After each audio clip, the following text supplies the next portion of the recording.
সমিলে লাগা আগুন মুহূর্তেই আশেপাশের দোকানে ছড়িয়ে পড়তে থাকে। এ সময় সমিলের পাশে থাকা 15টির অধিক গাড়ির গ্যারেজে আগুন ছড়িয়ে পড়লে পুড়ে যায় বেশ কয়েকটি গাড়ি।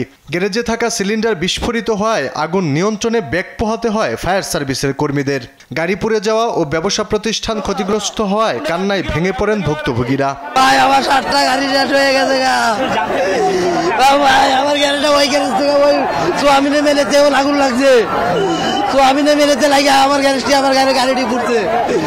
একটা ফার্স্টে গাড়ি ব্লাস্ট হইলো, গাড়িটা ব্লাস্ট হওয়ার সাথে আরো 2-3টা গাড়ি ব্লাস্ট হয়েছে। এইভাবে আগুনটা আর কি বাড়তেছিল, আগুন ধরছিল অল্পই। এই জায়গায় যখন আগুন লাগছে ধীরে ধীরে এই আগুনটা চারদিকে আস্তে আস্তে ছড়িয়ে গেছে, যা বিভিন্ন আশেপাশে যত দোকান গ্যারেজ আছে এই জায়গায় সবগুলা গ্যারেজের গাড়ি ঘোড়া আস্তে আস্তে ধাও ধাও করে জ্বলতেছে। সিলিন্ডার না হলো 4-5টা ফুটছে।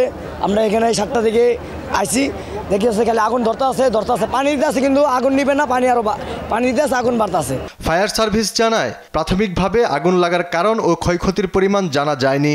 এছাড়া এখন পর্যন্ত হতাহতের কোনো খবর পাওয়া যায়নি। বিদ্যুতের শর্ট সার্কিট থেকে হতে পারে, সুতরাং এটা এখন বলা যাচ্ছে না, এটা তদন্ত সাপেক্ষে আমরা বলতে পারবো।